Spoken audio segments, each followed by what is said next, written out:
भारतामध्ये कायद्यानुसार प्रत्येक जाहिरातीवर जाहिरातदाराचे नाव आणि संदर्भ असणं बंधनकारक आहे.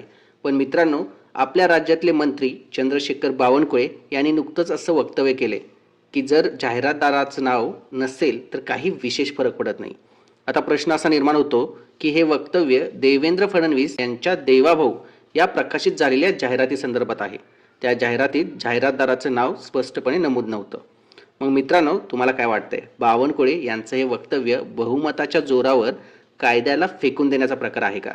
की मग आता त्यांना जनतेशी काही देणं घेणं उरलेलं नाही आणि म्हणून ते अशा प्रकारे दुर्लक्ष करत आहेत? तुमचं मत काय आहे? कमेंट करून आम्हाला कळवा आणि आमच्या चॅनलला सबस्क्राईब करा.